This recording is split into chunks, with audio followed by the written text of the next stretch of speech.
and Enzo are in the middle, and here we go. Palacios getting the start once again. Trafford. Bernstein coming off of his NASL Team of the Week honors. And Gabriel Farfan back from injury. With all of the players that are not in this game, Juan, what can we expect from this game? That was the big question mark we were talking about before we went on the air. If you look at who's on the pitch, the one for Miami that I would be looking to be the spark plug from their perspective would have to be Ariel Martinez, number 6, over on the far side. When it comes to Carolina, Austin Daluz, also you have to look at Billy Schuler. Those are the two players that will have to do it for Carolina as well. It's just such a different lineup that we've been accustomed to on both teams that it'll be interesting to see who steps up. Enzo centers, cleared out by Mensing. As the first push by Miami. Hunter Freeman with the throw. Again, he gets the start in place of John Barajo. Barajo has 5 assists on the season. Deleuze with a steal. Wilson gets it back. And now Carolina will settle things down.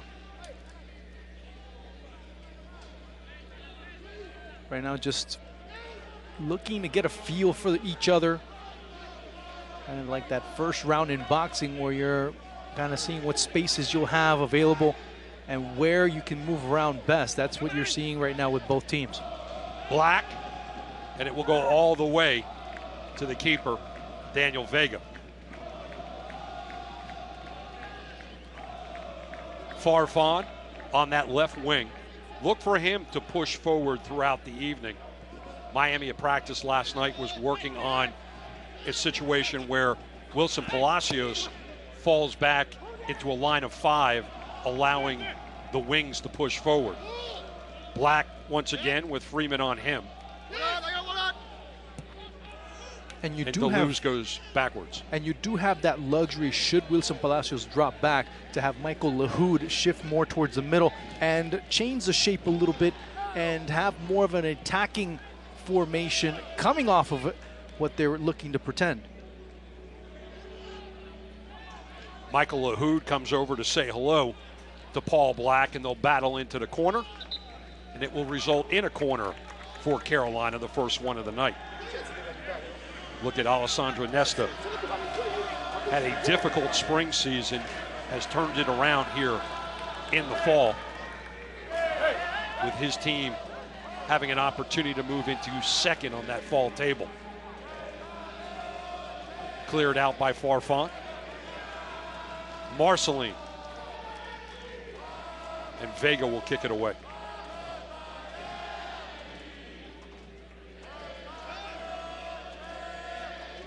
Vega, the second leading save man in the NASL. A lot of those saves coming in the first semester as this team has settled down, especially defensively, in the second half. And you've seen a lot of that, especially down the middle. You haven't seen Miami getting peppered as much as they were during that first half of the year. And it's been because that spine right down the middle has been so much better. They've been able to upgrade with the acquisitions they have made, and that's really shown in that aspect of their defense. Ariel Martinez gives it up a little bit easier than he would like to. Martinez has 5 goals on the season. 2 of them were here at home, both game winners. Something for us to keep an eye on. And he's been a major contributor. Scored that goal, as you mentioned before, against Edmonton. That first victory in franchise history. So that's part of the history that he's been able to etch at this club. But tonight they're going to need a little more from him, especially transporting the ball down the right side.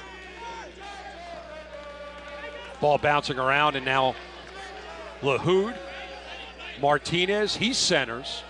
Nobody home from Miami. Last touch by Martinez. And Black will throw in. Tobin sends it forward. Farfan steps in front, slows it down. Palacios. Hunter Freeman, who just came over from the Cosmos. The third member of the Cosmos now on Miami FC. Martinez now in the center of the pitch, carrying it to Johnny Steele. Martinez switches the sides. He'll work his way into the center. Centers. Silvestri will snatch it out of the air. Keep an eye on how close that back line of Carolina is, keeping an eye on Vincenzo Ranella. First it was Mensing, then it was Tobin. They're switching off on each other. What Aaron Dennis did there was to try and open things up and keep that defense honest. Enzo tees it up, goes right at Silvestri, and he stops it. That's something we haven't seen from anyone other than Ariel Martinez this season for Miami, taking shots from distance. And if they're giving you the room, why not do it?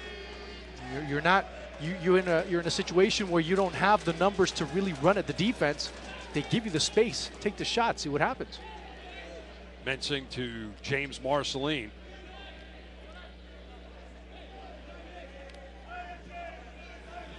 And Mensing gets it back. Connor Tobin. And you're seeing that flexibility of Carolina's five-man defensive line. He finally moves it forward. Deleuze to Moses. Awadawe.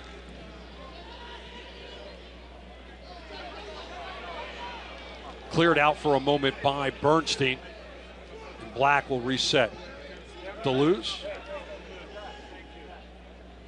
Watson goes out wide to Kareem Moses. Into the center, off the mark, and Miami gets it back.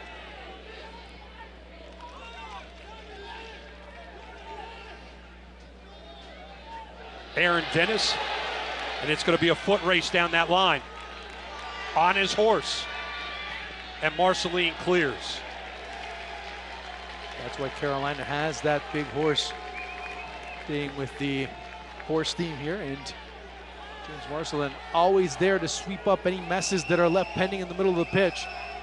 You have someone getting beat on the run, Marceline's always there. He's always able to cover and relay for his teammates. That's what makes him such a valuable acquisition for this Carolina side. Johnny Steele will take the corner. Left foot, it will swing away from the goal. Stays low, and he finds Watson. Farfan.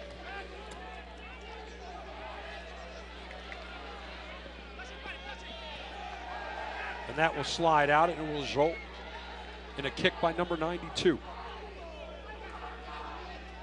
Still taking a little bit of time to develop, at least into changes of speed, which we have not seen so far. The only one we really saw was that run by Aaron Dennis.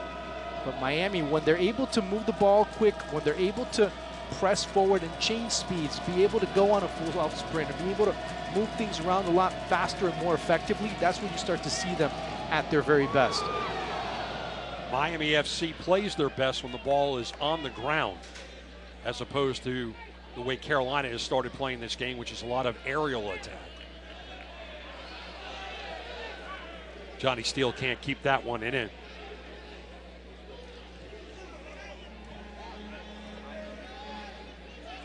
Schuler slides it forward.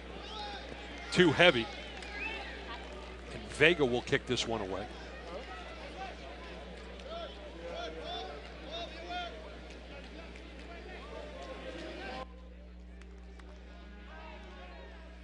Vega, who has played very, very well for this Miami FC club in the second half, really all season long, but in the second half he has really been on his game, even picked up an assist on Sunday in Edmonton.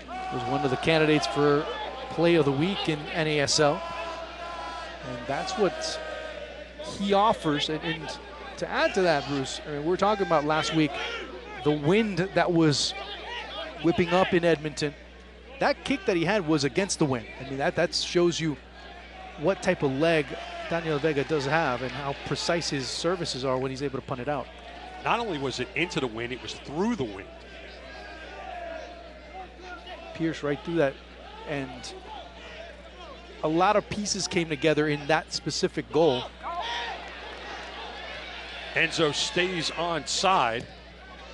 Carolina is able to clear, and that will be played all the way back to Vega.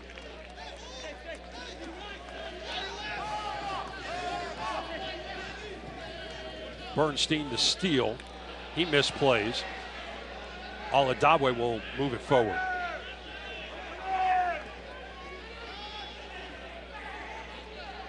Marceline.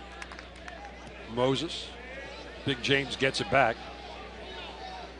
He'll move it towards the center of the pitch and go to Connor Tobin.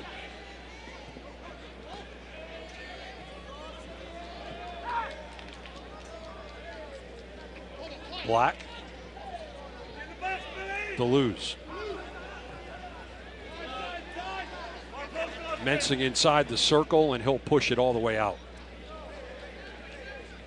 Carolina being very patient right now, trying to find a crack in Miami's defense. They don't find it.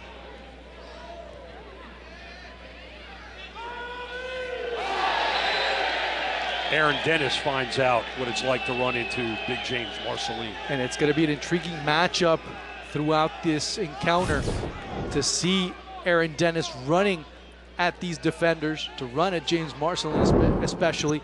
That will show you the type of poise and the type of confidence that Alessandro Nesta has in him, in not only being able to have a chance in front of goal, but being able to transition into offense and have that possibility to use his speed to cause some differences down that far side.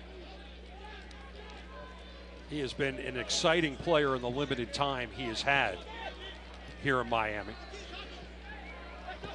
Picked up the fourth goal in a 4-0 win over Minnesota United in Blaine shortly after coming on the pitch. Farfont doing a number on Moses. And that will go all the way through the 6.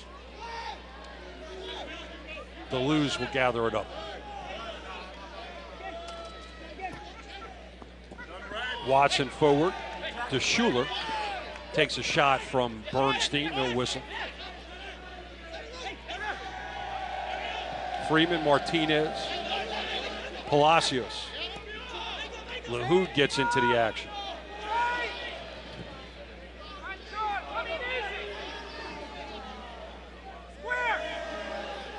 Miami working the far side.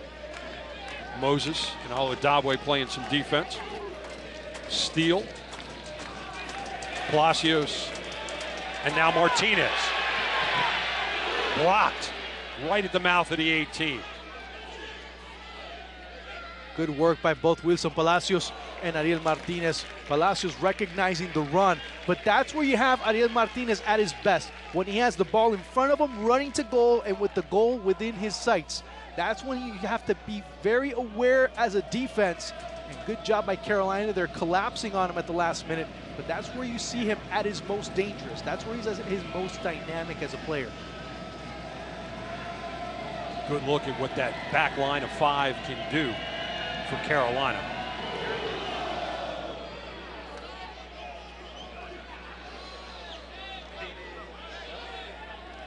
Flag goes the way of Carolina. Looks like Ariel Martinez is down.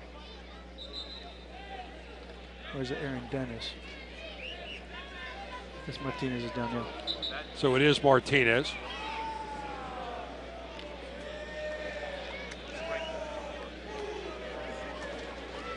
Colin Clark looking on his club as Martinez now is upright. Yeah, he's really no contact as you saw out there on the play, just effects of other things that must have occurred to him prior to, and feels a little groggy still. They'll help him up. He'll walk off the pitch for a moment. do expect to see him back.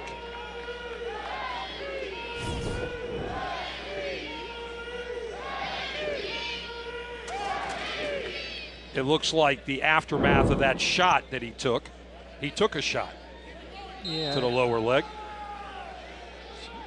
Let's see if that has any after effects for the remainder of the match. I hope that's not the case.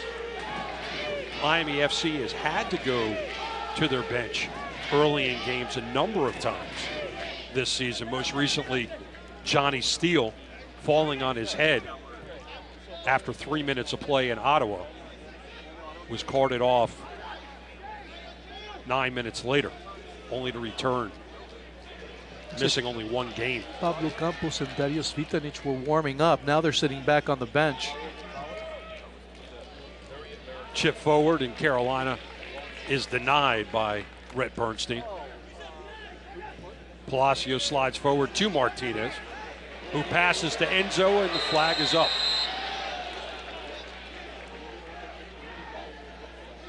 Good idea by Miami. And you have to go for those. Those are good, as you see right here. Yeah, half a step, not by much, but still. The timing was just a little bit off, but the idea was there. So things to recognize for future sequences is Vincenzo Ranella opening himself up on the wing. Miami will usher that one out so that Vega can start things up.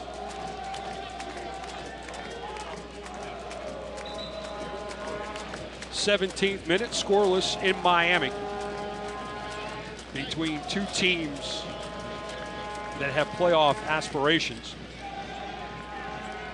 As we talked about at the top of the program, a win by either one of these teams and they would leapfrog Fort Lauderdale into 5th place.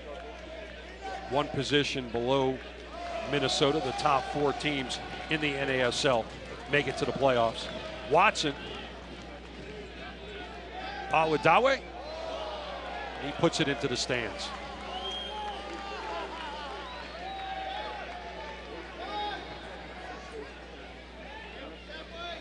Vega will send everybody forward and then hand it off to Mason Trafford. But very important to note that Carolina's offense has come from that right side to start looking at where the spaces are being created, where Miami needs to adjust. Enzo on the wing, centers. LaHood thought about one touching it, wasn't able to get it off, tried to control it and lost it. Yeah, the ball was slightly behind him, so he had to make the adjustment. By the time he did, he was already being converged upon. Good thing for Miami on that one. Enzo was able to stay on side, and Watson too heavy. Miami will throw it in. I already note 2 things in the first 19 minutes. From a Miami standpoint, it's been Ariel Martinez and Wilson Palacios, the 2 that have really been able to hold the controls, really pull the strings in the middle. Finding Ranella, he's been exclusively the guy. If Miami are looking to transition and make their runs from where Gabriel Farfan is right now, the man to look at has been Aaron Dennis, who's been doing a good job of dropping back and becoming an outlet, but also becoming that first breaking point for Miami to go on offense. LaHood, Palacios to Martinez. Aaron Dennis, one touch, and Mensing breaks it up.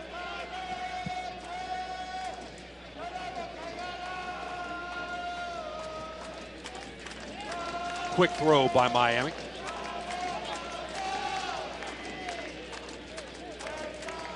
Farfan has to go backwards to steal.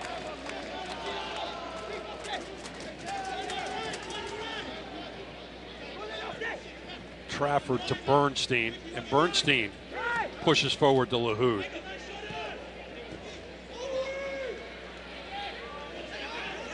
LaHood with the ball back. Freeman near the stripe.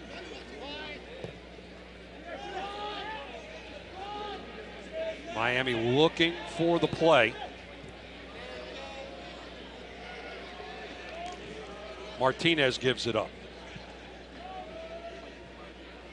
20 minutes in.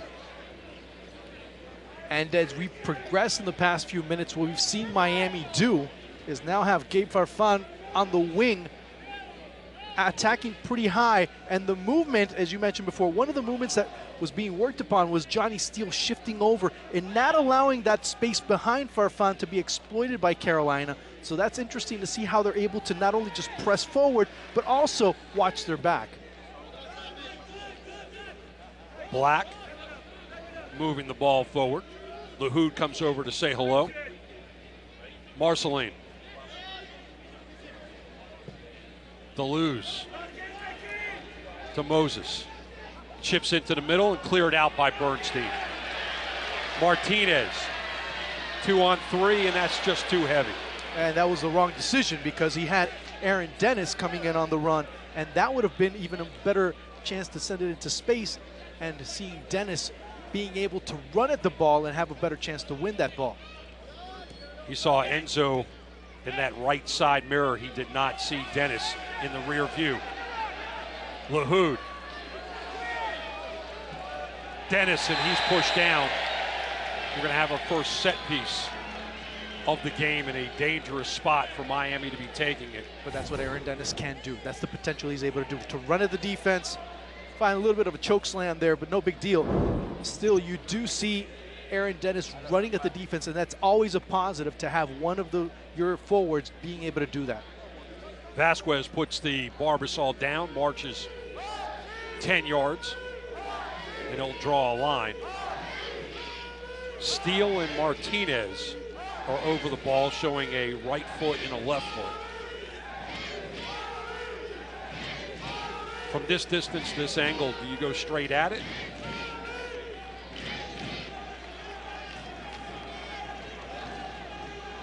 You got Johnny Steele, why not? Steele chips. And Red Bernstein wants that one back. He had an open net and he went a little too wide left. Excellent execution on this set piece. Just a bit wide. And the anticipation of him knowing where to be. Beats out Austin Deleuze on the mark. Deleuze was already 3 steps behind before he recovered. Just a tough break. Guess we'll get a lot of jokes as far as, oh well, that's why you're a defender, right? He's been flirting with that goal. Oh, for a while, for quite a while, Bruce. For quite a while he's been flirting with it. Usually with his head, that time with his feet. But he's able, on the other end, he's been able to create a lot of situations for Miami on set pieces because of that. Moses, Abadawe. Now LaHood on his horse. Enzo, everybody moving forward for Miami. Switches sides, Johnny Steele. Tees it up.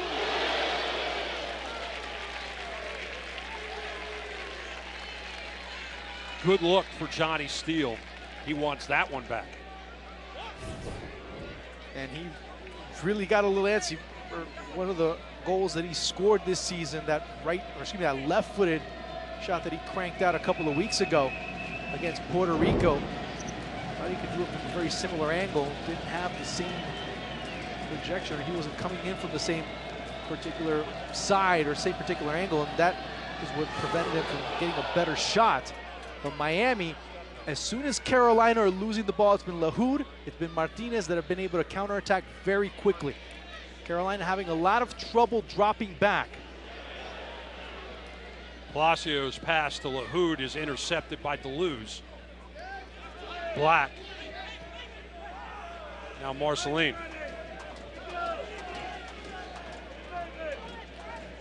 Watson goes backwards. Mensing now forward. Marceline. Aladawe. Palacios on his back. Carolina just playing pitch and catch right now, trying to slide it forward. Big defensive play by Trafford. And it will be another corner for Carolina. But good work on Carolina's part there. You saw them slowly weaving through, finding the spaces. You didn't see that previously, and quite the opposite. You saw them get a little desperate, find sectors where they were wide open. There was no Carolina players there, and that led to Miami counterattacks. Here you see a little bit of an adjustment being made and helps Miami, or helps Carolina, really penetrate inside Miami's area. Carolina keeps it short. Watson right back to Aladawe.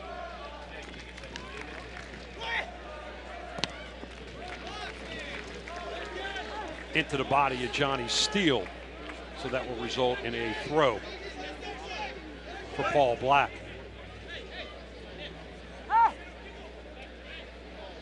Aladawe gets past Farfan. Watson, and that's broken up. Martinez. And he'll make Mensing chase. Moses. Marcelin. Miami just dropping back right now, staying within their lines, but also giving a little bit too much space. Watson keeps it on the ground from distance. Easy save for Daniel Vega. And what Carolina did on those last two exchanges is they were very patient, and they kept the ball on the ground, just looking for an opening in that Miami defense. And Miami were doing it because of just the propensity to trying to stay more compact. In addition to that, by dropping back and staying compact, there were spaces that they were leaving in front. That's where Carolina were saying, well, we'll take that. We'll be more than happy to continue knocking the ball around, but you're going to have to make a move. As soon as they did, that's when they began the attack. You see why the flag went up. This Enzo was a full body. Black. Deleuze. Watson inside the circle. Outside to Moses.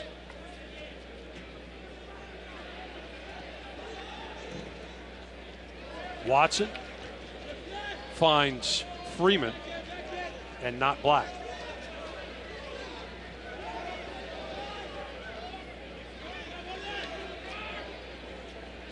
Farfan will go back to Trafford. Bernstein. LaHood. Freeman one touch. Tobin using his head. Two number 8s collide. Palacios and Matt Watson. And Matt Watson got his bell rung there, to say the least. And Wilson saw that he was going to get to it, so he began to shield himself a little bit more. And Matt Watson there having to go to the ground, but still, you see Carolina with every passing minute now starting to push Miami away from the shadow of Brian Silvestri's own goal. So you don't see him with as much pressure as you did in the first 15, 20 minutes. Now it's Carolina being able to establish themselves in the middle of the pitch. Miami losing a little bit of that ball handling, and that's what can complicate Miami at times. We'll see if they can revert that by possessing and slowing the game up a little bit. See what they do with this exchange. Steele. Dennis. He stays on the ball. Still on inside the 18. Silvestri has to come up on a big save. I think that ball ricocheted off of Mensing's body towards Silvestri. It did, and it's one of those funky bounces off the foot right there as Silvestri going in the opposite direction. Great recovery by the Carolina goalkeeper. And one player that's not too happy was Ariel Martinez. He was making a run straight in, was wide open, but Aaron Dennis didn't see him. Miami, as soon as I said that, boy, they started turning around.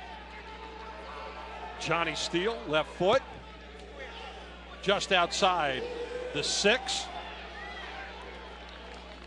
Brett Bernstein got his head on it once, went to do it again. He's holding his head inside the Carolina 6. holding his lower back right now. As a training staff for Miami getting ready to come on. Right there, he took a shot to the back. Is obviously goalkeepers always instructed to do come out with his knee, and Silvestri ends up knocking Rhett Bernstein in the lower back. But again, another set piece chance. Who's the one that touches the ball for Miami? Rhett Bernstein. Brian Silvestri, 6'4", 215, going up against Rhett Bernstein, 6'1", 200. So a lot of body mass colliding. And Bernstein will trot back. We are a third of the way into this game, and we are scoreless in Miami.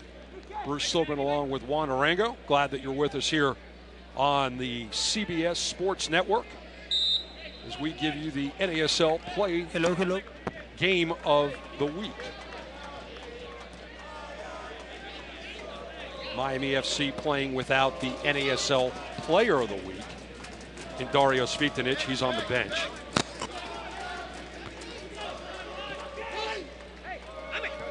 Lahoud, Martinez, Palacios, now Steele. Miami moving forward once again in the center of the pitch. Chipped inside, Enzo trying to get his head on it. Good defense by Carolina to prevent him from doing anything with that.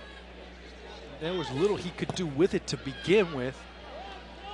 Because of where that ball was placed, the only thing he could really do was attempt to knot it onto goal or keep it alive by having a teammate, which was not there. There was some WWE action right there. Mickey Daly taking Aaron Dennis and just tossing him to the turf. Right there, old sack of potatoes for Aaron Dennis. As he knows how one feels. But again, he's being an irritant. He's being a player that the Carolina defense knows very well that on any one occasion he can just blow right by him and cause some major problems for him, which he already has on a couple of instances. Not much of a scouting report on Aaron Dennis because he hasn't had a lot of playing time for Miami, yet making the most of his first ever start. And he's made the most of the appearances that he's had. Excellent point. He's been able to contribute. Maybe he's not been a prolific goal scorer. And that dangerously goes wide for Carolina. Corner kick coming up for Miami from the South Beach corner. Take another look. Chip forward by Steele. Menson gets his head on it. Very lucky that that wasn't an own goal. Yeah, exactly. That's been one of the issues. And now, Johnny Steele from this side gets to swing it inside. Gets to swing it inside, and you have a chance for Rhett Bernstein to attack. Steele goes high. Trafford plays it off his head, cleared out by Schuler. Miami will throw it in.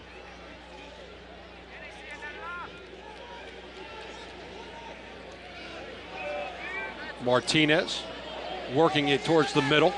Lahoud, back heel. Whistle will stop play and will reverse the course of action in this game.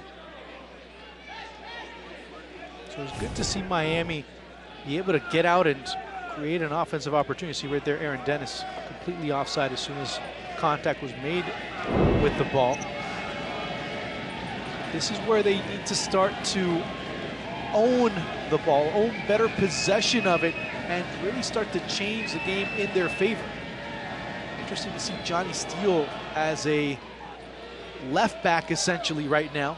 Gabe Farfan drops back more to the middle. Again, trying to keep that shape, trying to keep that back line of five, if you will, for Miami as they do change their look. So Johnny Steele going out wide, and then the three midfielders that also partner up in Lahoud, Palacios, and Ariel Martinez right behind him, or right in front of him, I should say. Mensah lays it off for Watson, gets it back. And now Carolina will slow things down in the 35th minute. Black. Johnny Steele comes over and steals it.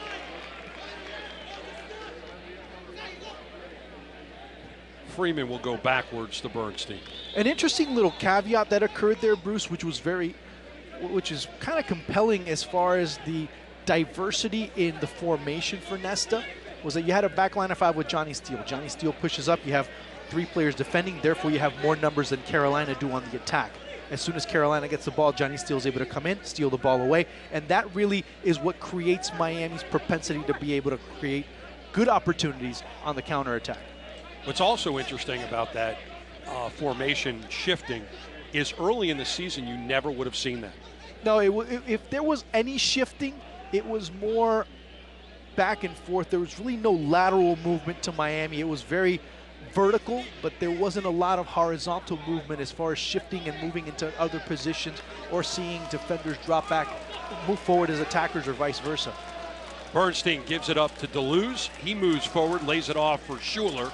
Schuler is going to tee it up, go wide.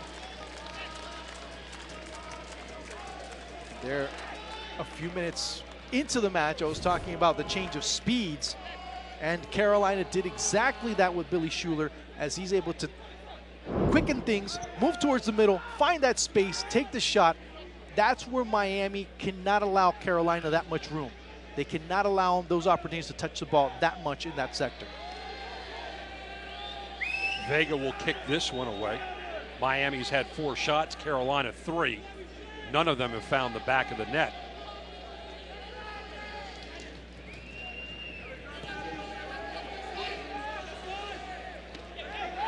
Enzo wanted a whistle, he doesn't get it.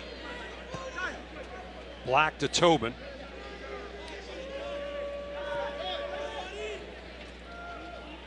Now Watson will move forward past the stripe.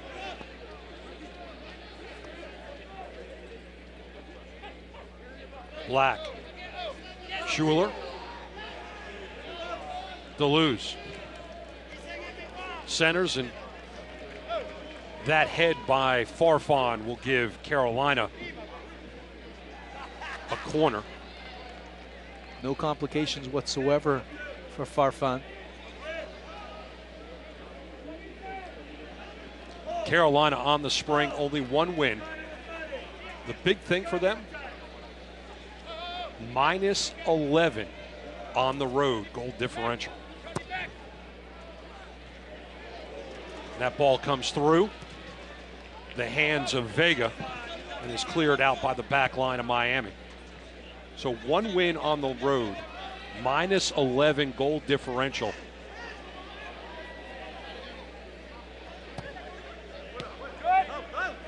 Miami, -1 at home goal differential. We talked about it during the match against Edmonton about where Miami was at the beginning, where they are now. Even from a goal differential standpoint, shows you how much of a turnaround there's been. Aladawe centers. Activity in front of the net will result in a kick by Vega.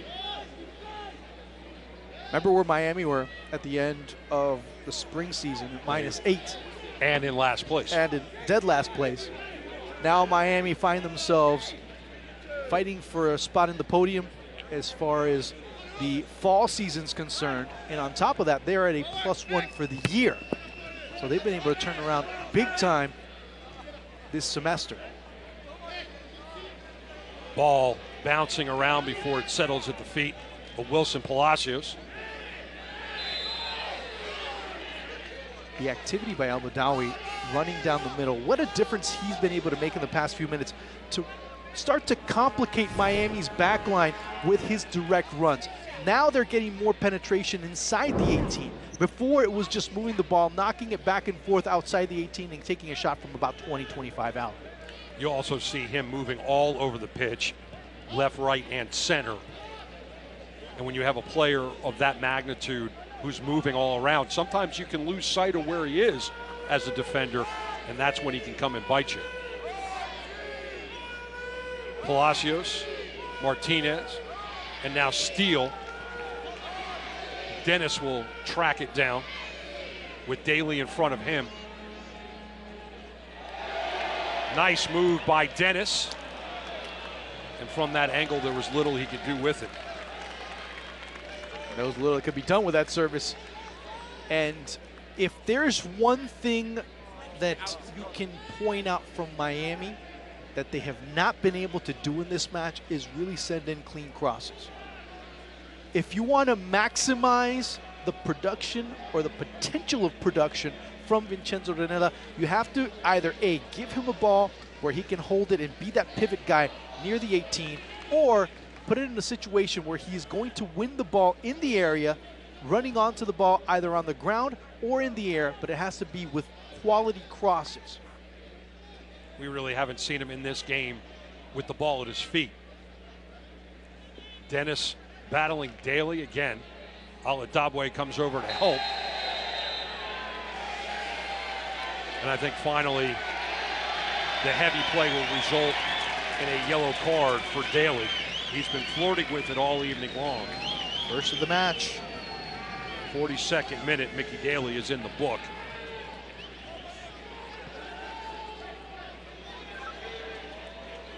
And so Johnny Steele will do the honors.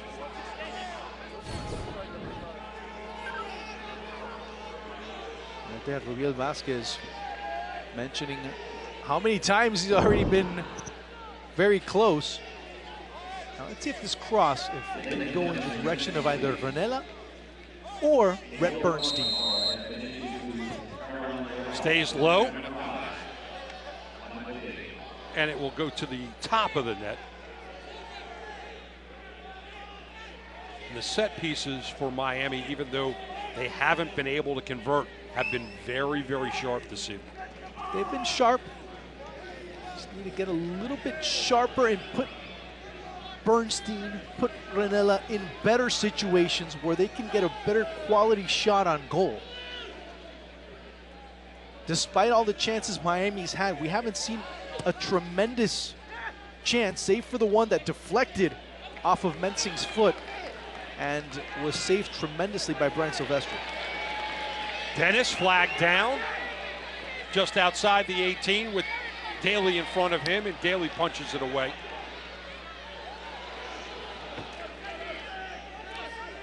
Watson carrying it to the stripe.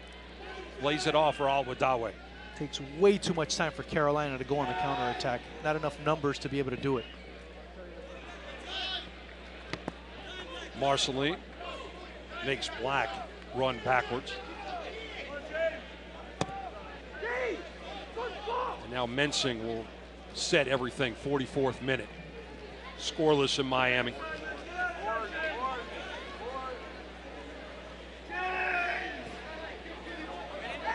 Tobin.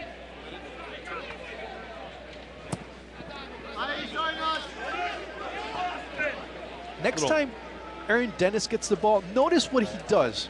He's running, and then as soon as he stops, he thinks about where he's going to put the ball. He needs to have a better, here's a big mistake here. Watson lays it off. Al-Wadawi, fancy footwork. Outstanding save by Daniel Vega. Comes up huge once again. Best chance for Carolina, best save for Vega. Closing moments of the first half. Looked like it went out of Rhett Bernstein, but we'll see it on the replay. We'll see. Regardless, whoever saved it, tremendous work. But how casual Miami were taking that ball out. Right there, yeah. Oh. It was Farfan. Farfan didn't even see him at first glance. And Miami playing that ball from out the back with such carelessness ended up almost biting him in the butt. Deleuze will take this one. Low. Ariel Martinez will give Deleuze another chance.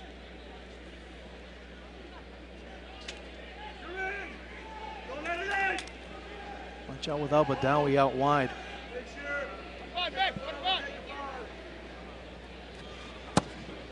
Another ball low. And Vega will kick this one away. 2 minutes of added time for your watching pleasure. Colin Clark. I think he's happy after the 45 minutes that his team has put in. With the overall performance, probably not. With the overall result, I think that's the factor that has to be looked at more. We talked to him yesterday, and one of the questions that we asked him, Bruce, was, well, you haven't had the best run of form on the road. And he just started telling us about the mental work that needed to be done to get the result, and the possibility of his team being able to get the result necessary to continue their stride forward. Farfan, Martinez. Enzo stays on, and he whiffs. And there's that man, Mickey Daly. Seems to be in the center of a lot of action.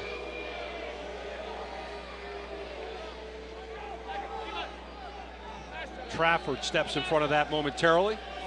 Moses gets it back.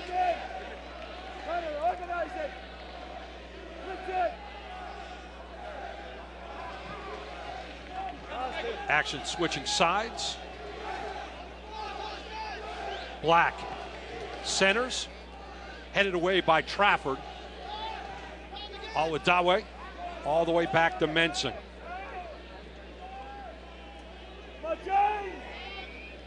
Deleuze out wide. Watson, Moses, Farfan on him. Moses keeps it in, centers. Trafford heads it away. That's the half. So after 47 minutes, we are scoreless in Miami. Quick thoughts before we take the break. Miami had the better of the run of play, but Carolina with very little complicated Miami's life. It should have been a possibility of scoring there for the Rail Hawks, but Miami stood very steadfast there in the end. 0-0 in Miami after 47. You're watching the NASL on the CBS Sports Network.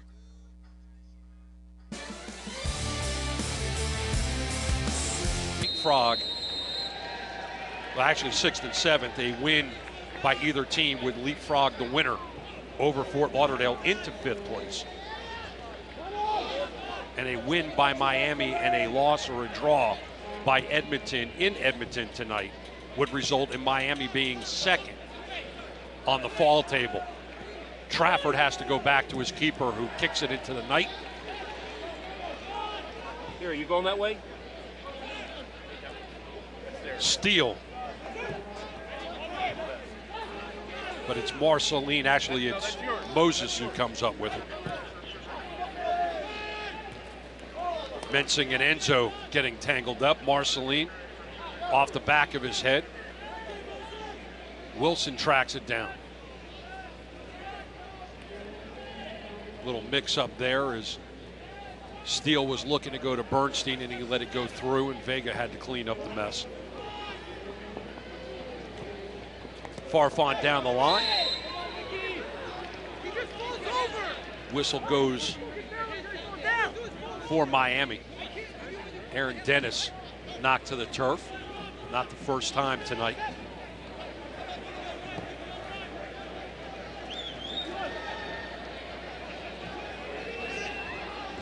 It's funny to hear Mickey Daly there. He's like, he just falls to the turf. He just falls to the turf. It's not like he was getting helped or anything. Lahoud loses the handle. Looking for Freeman. Lahoud, another one of those new players for Miami FC. At this point, new-ish, as he's been here for a while.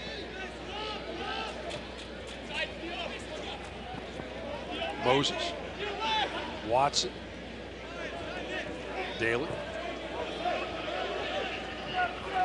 Marceline. Nice ball movement by Carolina. Miami is able to break it up.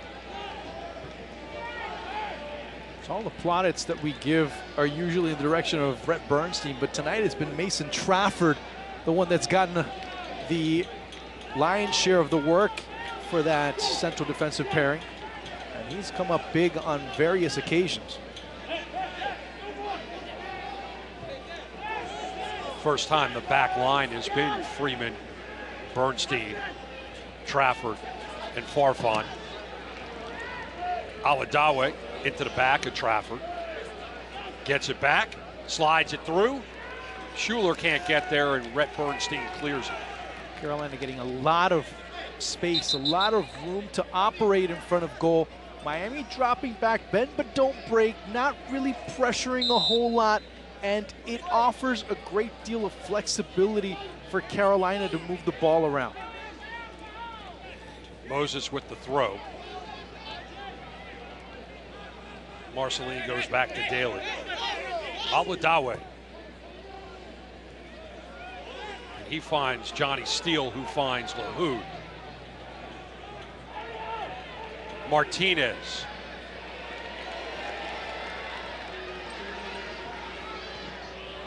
Tobin clears that.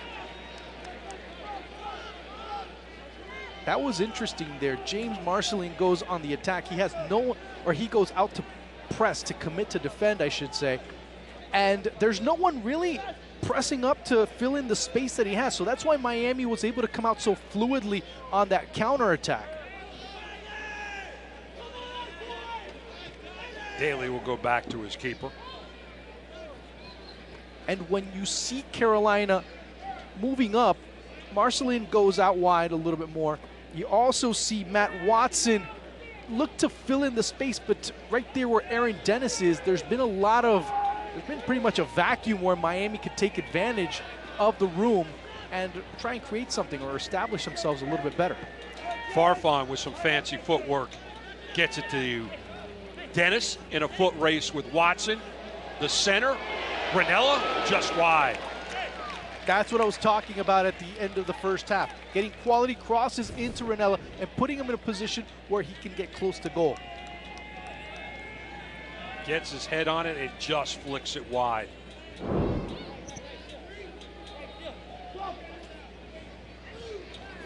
Now get him closer to goal. Allow him to use his power to be able to put that ball into the back of the net. So far in this game, neither team has found the back of the net. That's why we're scoreless in the 51st minute.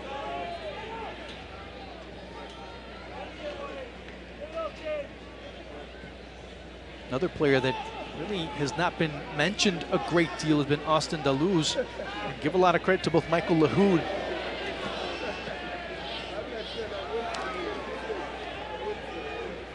as well as Wilson Palacios, that they both have really been able to neutralize him very well. Martinez doing a nice job of winning the ball. Flag goes up. Carolina will get it back, but Martinez doing some good work tonight. Tobin chips it forward looking for Schuler. Bernstein. Steele in the middle. Has options, sends it forward, but Mensing steps in front. Had more room to roam there. Johnny Steele should have waited a little bit more for the run to develop instead of forcing it through the middle.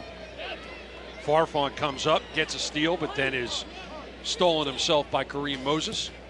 Moses sends it forward. Trafford clears. Moses will throw it in for Carolina. Watson with Dennis on him. Pass Farfan. And here comes Miami on the counter. LaHood, one touch outside. Enzo got Steele in front of him. Lays it off to Steele. Tobin with a nice slide tackle. Corner coming up for Miami. Again, the middle sector of Carolina. You see James Marcelin being on an island of sorts, defending on his lonesome. No one really giving him a lot of support, and that's where Miami's just moving back and forth, just a shuttle going from one end to the other for the orange and blue. Johnny Steele, left foot, it will swing away from the goal, into the 6, headed out. Throw coming up from Miami. Quick one by Steele to Farfan. Freeman.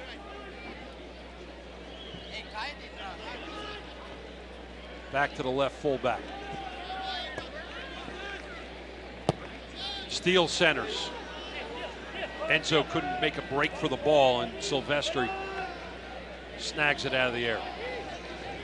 Just compelling to see the positioning for Carolina, especially for Marcelin.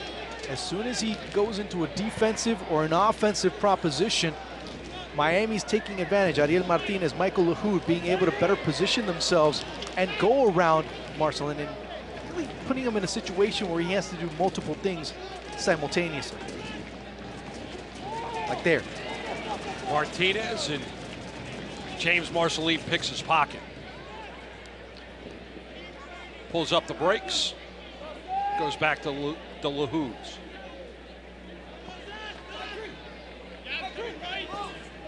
Moses. Watson.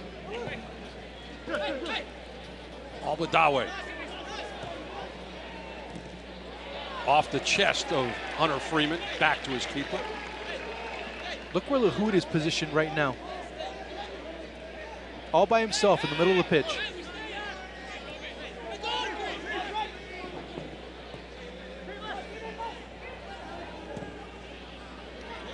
Trafford puts it into the stands as Carolina now very aggressive, making sure that Miami is not nonchalant with their passes deep inside the zone.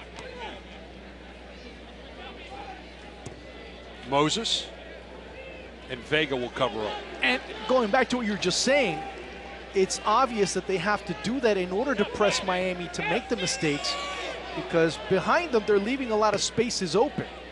If they allow Miami to transport the ball, to knock it around, they're going to find those spaces and transition into offense very quickly. And on top of that, they're going to have favorable numbers depending on what side of the ball or what side of the pitch you're on. Miami having a hard time getting the ball out of their side of the pitch. They're finally able to do so as Trafford sent it down the line. Farfan will have the throw. A look at the options for Nesta when he decides to make a change. Enzo looking to center, Moses on him. Enzo finally does. Miami will have another throw.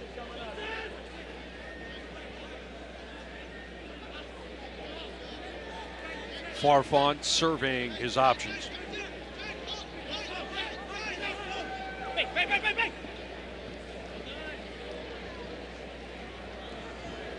Carolina comes up with it. And they'll also have the throw.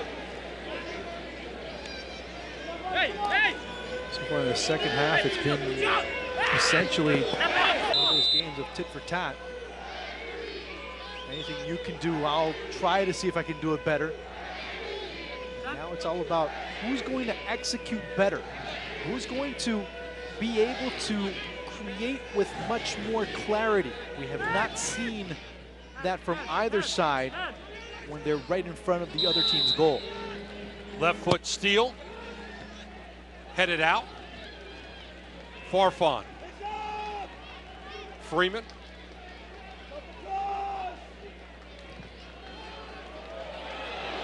And it was Bernstein climbing the ladder, and he just couldn't get his head on it.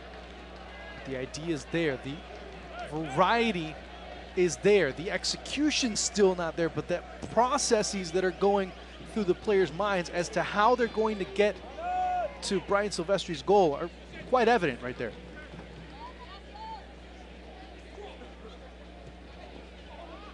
Watson finds the feet of Bernstein. Freeman chips it forward. Too much for Dennis. He catches up with it, saves it.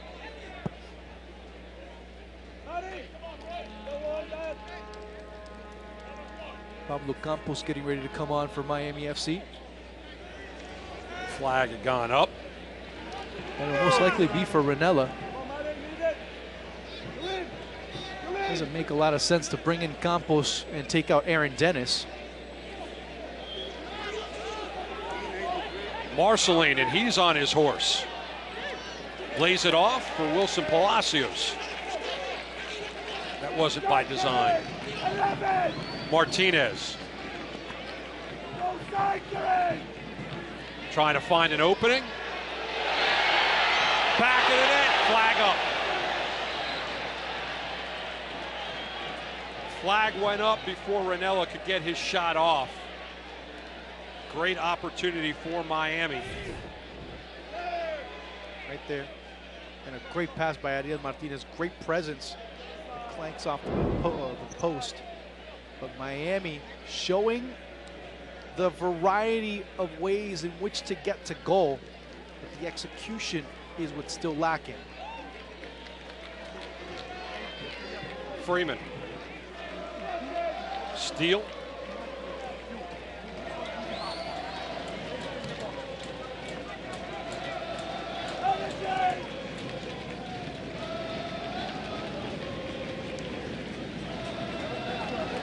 Palacios just outside the circle to Martinez. Ranella push from behind. Wanted a whistle, doesn't get it. Watson. Way too much time for Carolina to get that ball out of their back. They finally are able to get it past the stripe. Great stand-up defense by Trafford. I think he's been getting quite a few lessons. I've seen the guy on the bench, that Nesta guy, do that quite a bit throughout his career. Lahoud and Silvestri. Aaron Dennis tells Lahoud, you need to go a little bit farther into the 6. The work rate of Marcelin in the middle has really been of note because of how much he's had to really traverse. And this is going to be a very interesting move, Bruce, because Pablo Campos coming in for Wilson Palacios.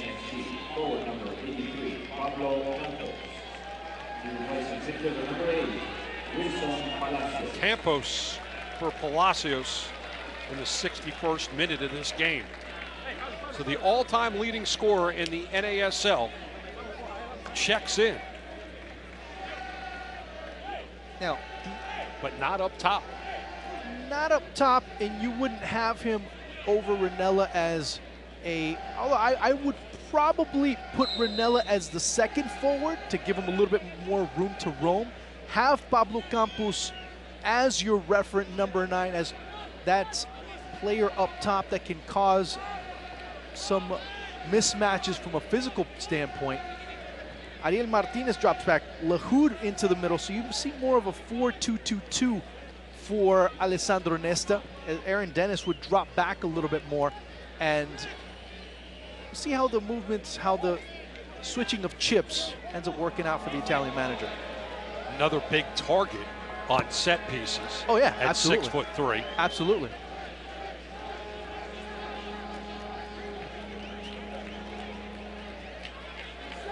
Martinez, and Campos wasn't aware that the pass was intended for him. Marceline gives it up. Campos slides it forward. Martinez inside the 18. Great save by Silvestri. And Martinez knows it was an option. It was a tremendous option for Ariel Martinez. That's his bread and butter. That move inside where he creates just the most minimal amount of space for his left foot but great reflexes by Brian Silvestre to recover and cover that near post. Steele goes high. Bernstein with his head on it, cleared out by Carolina. And now you're going to start seeing the fireworks come as Matt Fondy getting ready to come on as well for Carolina. Substitution imminent for Carolina. We'll get to that when play stops. Martinez, LaHood, and everybody moves forward. LaHood is taken down. And Moses goes into the books. Second yellow card of the match. 64th minute. Yellow card for Moses. Take another look. LaHood. And nothing Moses could do but knock him to the turf. And now, here's the substitution. It's Matt Fondy coming in. For Billy Schuler. Fondy, leading scorer of this Carolina Railhawk club. 6 goals, all of them coming since he joined Carolina from Jacksonville.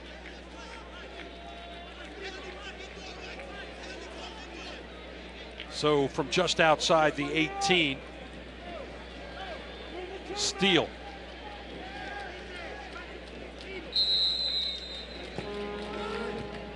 Headed away by Marceline.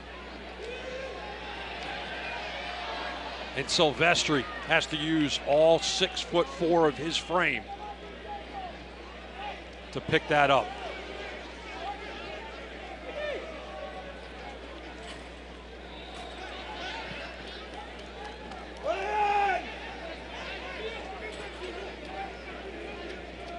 The throw will be by Moses. Now each team using one substitution.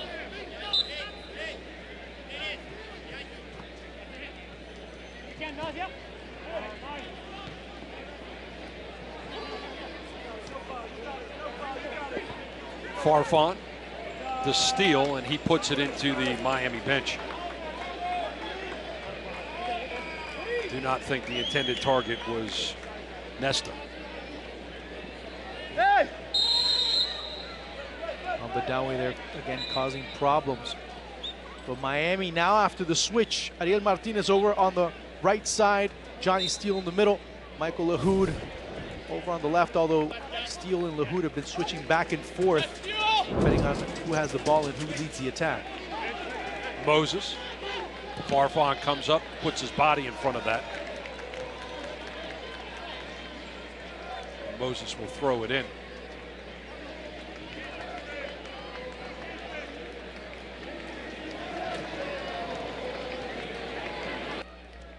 Watson. Flag went up as Watson was pulled down.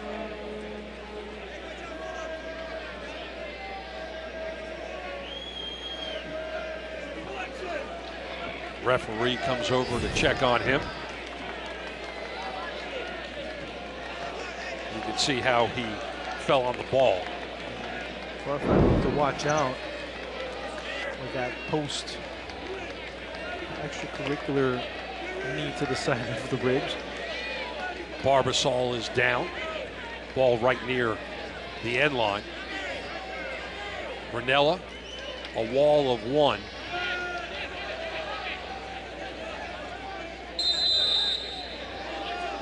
Left foot, low, cleared out by Martinez, and then Farfan. Black.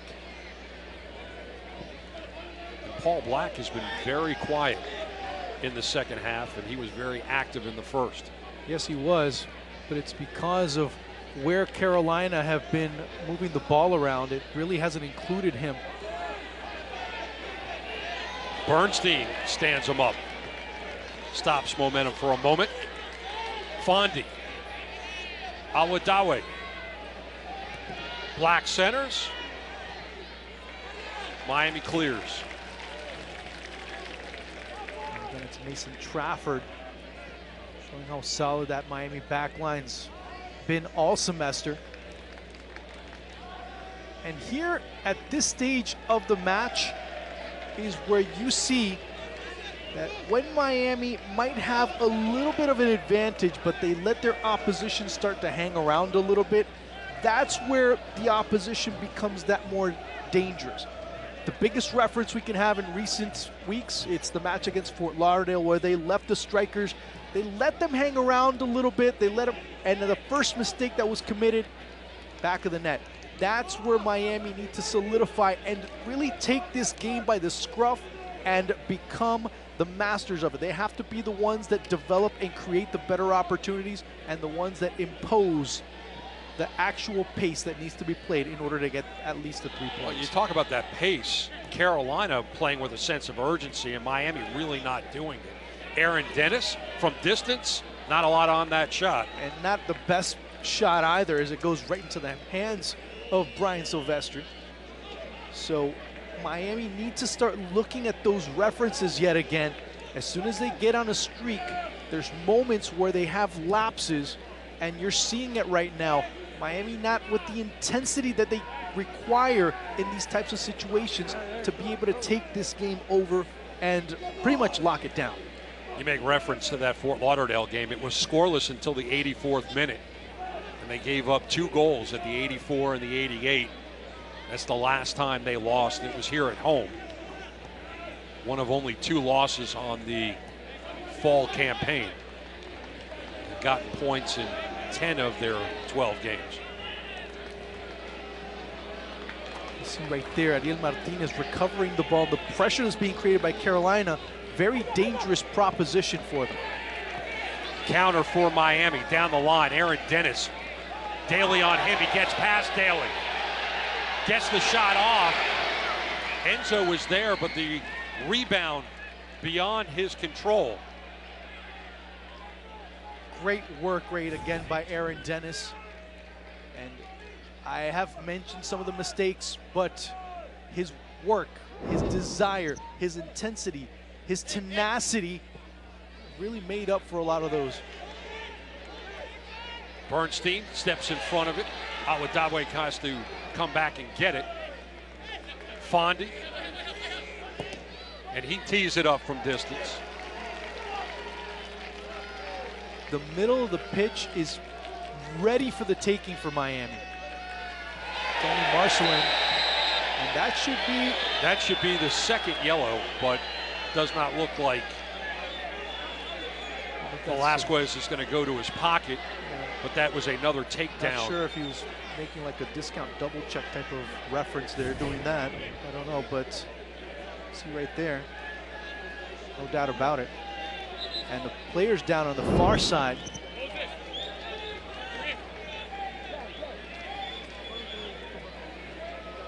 I believe that's Paul Black. Another substitution coming up right now as it looks like Blake Smith.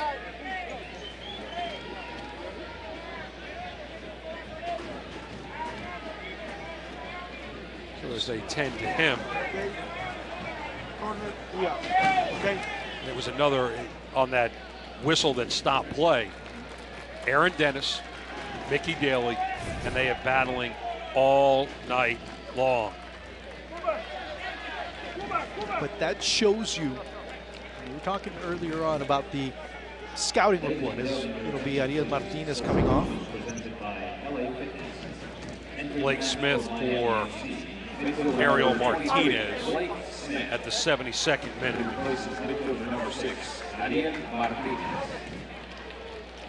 So Martinez putting in a solid 72 minutes of work. But going back to what we were talking about, Aaron Dennis, Bruce, he hasn't had the body of work or the amount of work, but the little that he's been able to create, now you see why they're defending him that way. He's got to get used to it now. Now it's his turn to show, okay, I have to do this now. And we saw it in that last play when he was able to slalom inside the goal area and take the shot. What adjustments he's been able to make.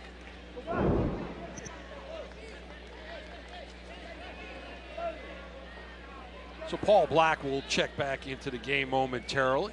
Player stepped on him. Brian Shriver also warming up for Carolina. Fondy with the ball at his feet. Back to Black. Marceline from distance. The midfielder has an absolute cannon.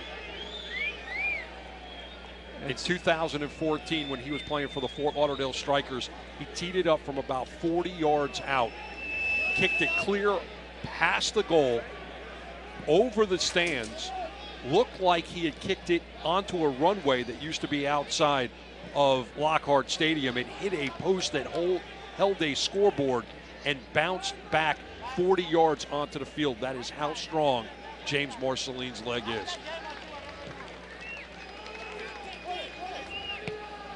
Albadawe. Watson. Fondy. Still on the ball.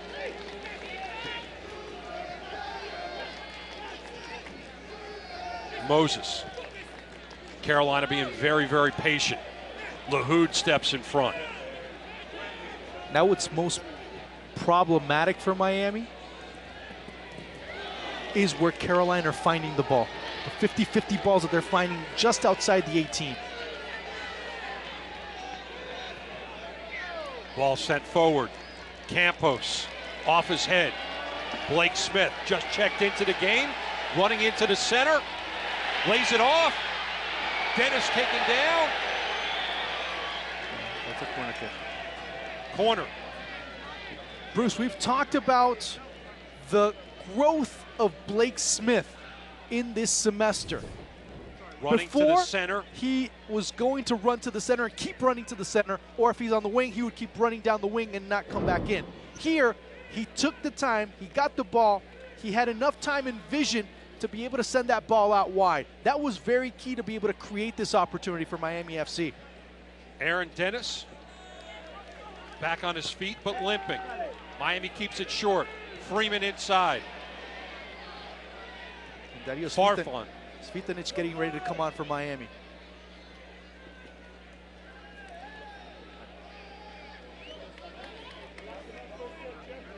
Goal kick coming up for Carolina. Substitution be Renela coming off and Dario Svitanic coming on for Miami FC. Third and final substitution for Alessandro Nesta. Dario Svitanic. And it's actually Aaron Dennis who's going to come over to the sideline, and perhaps Miami will make a different substitution. Yeah, it's Dennis coming out. Yeah, before they came out and said 77, now it'll be number 11. And coming off will be James Marcelin. And on will be Brian Shriver. So both teams making offensive substitutions. Looking for those 3 points. Now this specific move will be quite interesting because Marcelin was the anchor in that middle. He was really what was holding that midfield together whatever Miami was going on an attack. Here, there he just tangled up with Connor Tobin.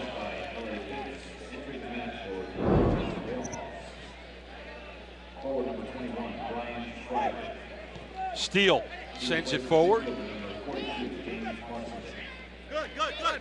Into the stands. Miami will throw it in. Farfan will come up and take it. Down the line to Enzo. Battling with Daly. And that will earn Carolina a kick. Just one of those nights where things aren't going well for Vincenzo Renela. Look at Dario again. Svitanic back in the net. 1-0. And what a poacher, Dario Svitanic. Wow. Deja vu all over again. Same play, same situation, and just a different poach. His 9th of the season. A man who was getting the night off just comes up, catches a defender napping, takes advantage of it, and puts Miami up 1-0.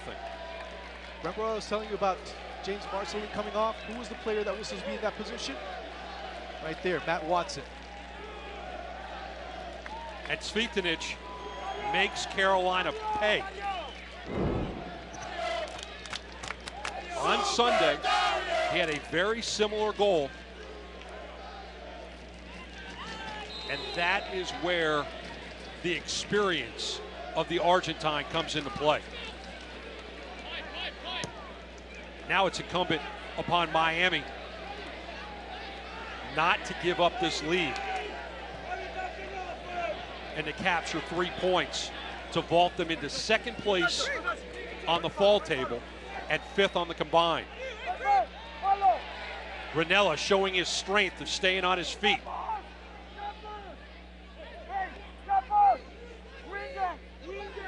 Carolina to lose. Blake Smith comes over to say hello. Tobin to lose. Tobin again. This is the deepest we've seen Tobin all night long. All of a sudden the roles are a little bit more reversed.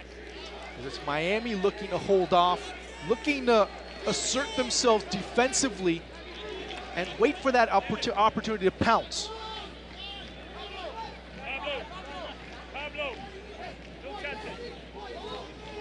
Farfan off the head of Campos. Campos gets it back, loses it to Mensing. Well, you see the veteran fighting.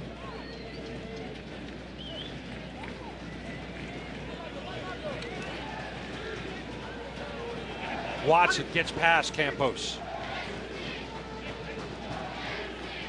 Miami comes up with it. Steal.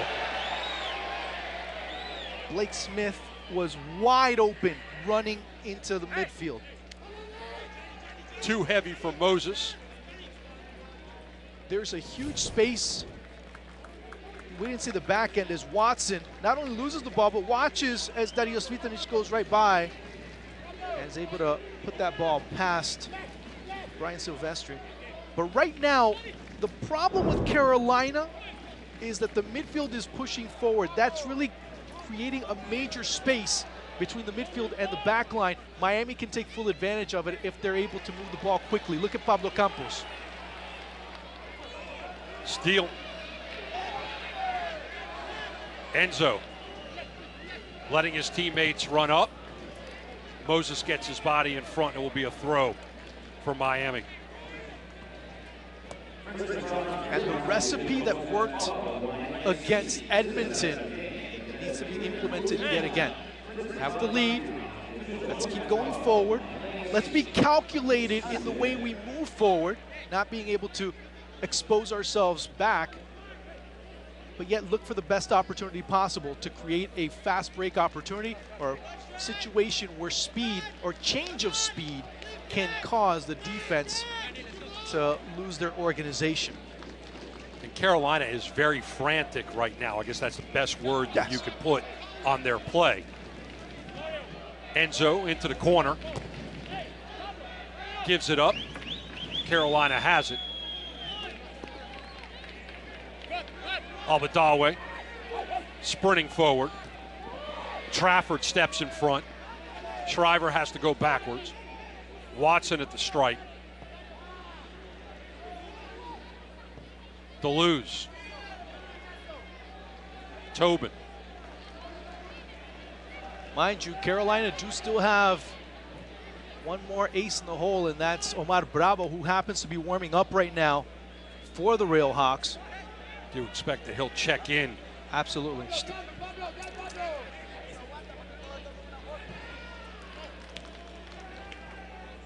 Watson trying to redeem himself. Smith keeps it in play.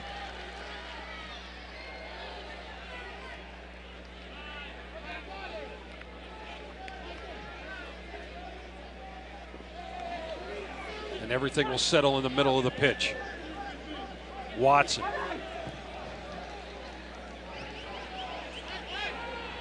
Johnny Steele holds the ball. Miami again has to be calculated in their movements. Ball a little too heavy for Campos. And Carolina will carry it towards the final third. Interesting to see Dario Svitanic right now very upset. Is seeing both Campos and Renella dropping back and being more involved in defensive duties. That allows Svitanic to be that outlet up top on the counterattacks if they do occur.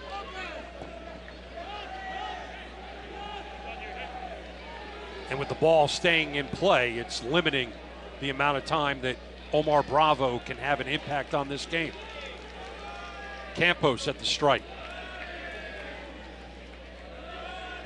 Lahoud. Steele. Farfan.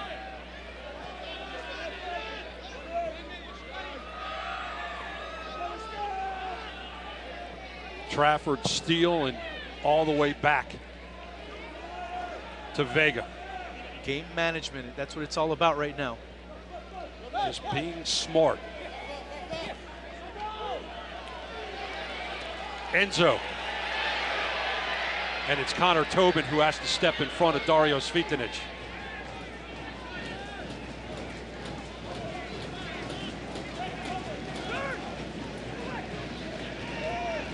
Deleuze.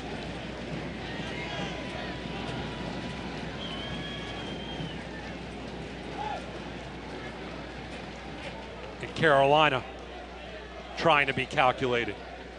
Fondi. Shriver, the all-time leading scorer for Carolina between NASL games and U.S. Open Cup games, 33 goals.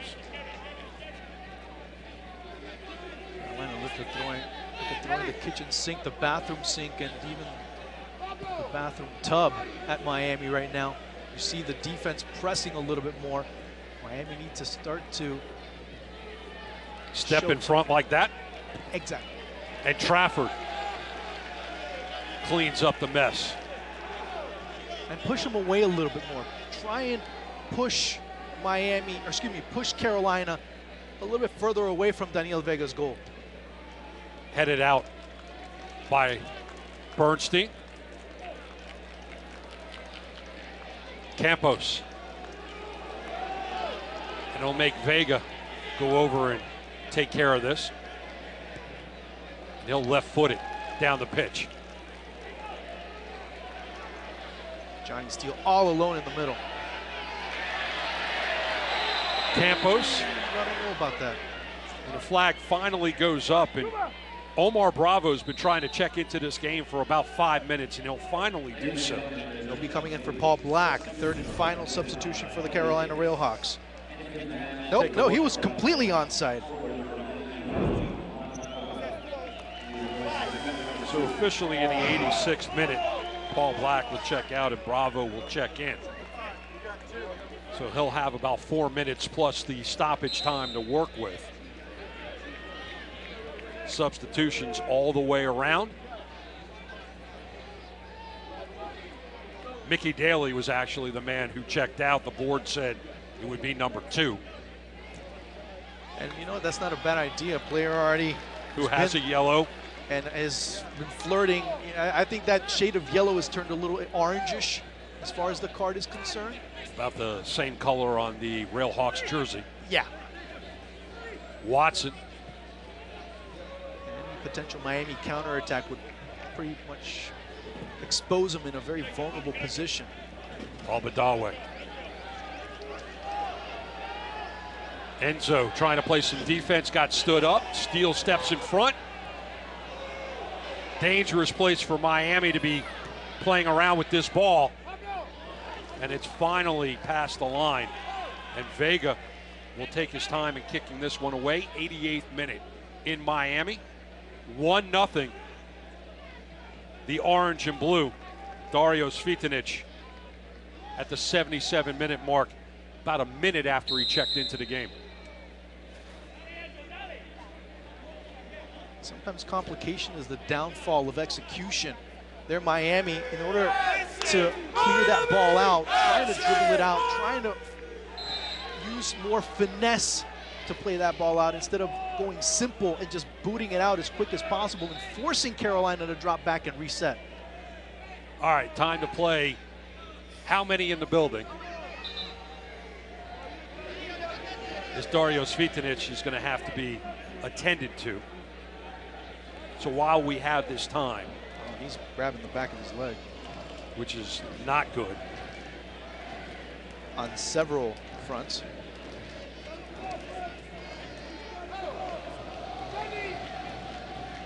Couple of minutes ago, while the ball was in play for an extended period of time, while Bravo was trying to check into the game, a couple of times where Svitanic was deep inside, almost in the 18, I saw him going to the back of his leg. And Miami might have to play the remainder of this game without his services. We'll see if he checks back in or not. He's grabbing more towards the origin of his hamstring. The higher up, the more dangerous a proposition that is for injury. Headed out by Steele. Deleuze has to track it down. Tobin centers. Headed out by Farfan. So, well, okay. So you want me to guess? What do you want me to do? Yeah, let's play. You can survey the stands. So if I'm short by 100, I still win the showcase. Yes, if you're within 100 without going over. Okay. All right. Fine. Let's see. I'll go with maybe 63, 64. Close. You're under, so you still have a chance to win the showcase. Okay. But not within 100 to get both of them. Oh, okay. 65-92 tonight. Oh, man. I could have won both, but good. Hey, great numbers. And it'll be 4 minutes of stoppage time. See how Miami can hold off this latest attack. Enzo, stand-up defense to get it away from Moses. Here comes Johnny Steele. Svitanic is in front of him. 5 words, take it to the flag. And that's what Blake Smith does. Big save by Silvestri. That's not a bad option either. Blake Smith looking for his first of the season. And if Silvestri doesn't get that hand on it, it's a 2-0 game. Again, the improvement of Blake Smith, you've seen it week after week. 4 minutes, as we just mentioned. We've seen it week after week, how he's been able to run better away from the ball. And makes him such an important part of this attack for Miami and really gets him more involved. So on all fronts, you're seeing his evolution under Alessandro Nesta, and that's extremely key for Miami, especially at this stage of the season. Miami keeps it short, just to use up the clock. Miami's ball, it will be a throw. So now we're going to start to see the maturity of this Miami FC club. In the first semester, you never knew what would happen. The game management was not there. There was always a situation that would loom, that a mistake would cause a penalty, that there was a mistake on defense, an overlap, or someone not being covered, and that caused, even we saw it in the match here against the New York Cosmos. It ended up being a victory for the men led by Giovanni Savaresi. Again, having to be very smart, and they've learned their lessons through those really tough knocks on the head. They've really been able to apply them week in and week out. And that was a couple of minutes into stoppage time on a corner gone awry for Miami. It was a good corner, obviously, for New York as they walked out of this building with a 3-2 win.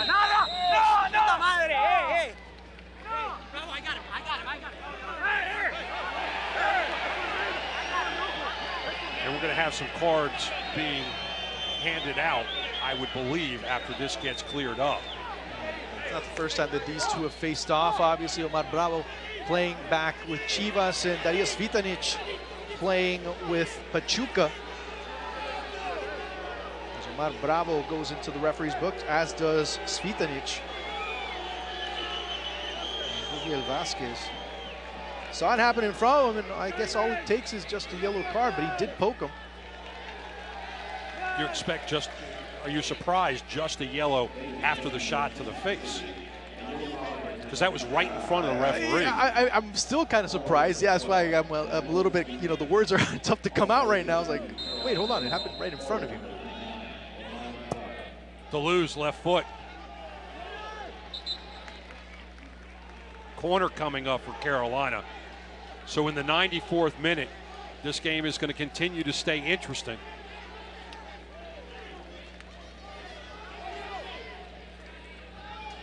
Left foot again. Headed out by Mason Trafford. Albadawe. Miami taking way too long to break out. Fondi. Deleuze. Bernstein gets his head on it. Smith and Watson. Smith wins the battle. That might just do it for the war. LaHood. Smith all out sprint.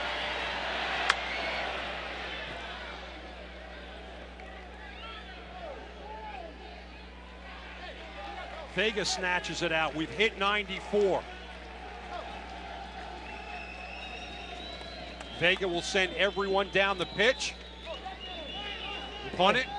We'll probably have one more after that little altercation there. That'll probably be it. The referee is about to blow his whistle. Farfan to throw it in. Down the line. That's the ball game, 1-0. Miami FC over Carolina. They pick up 3 points. They're 6 straight without a loss. Another win here at home. Miami FC now alone in 5th place on the combined table. We'll check in on that game in Edmonton when we go to commercial. And we'll tell you about it when we come back. Big win for Miami FC at home here on the CBS Sports Network.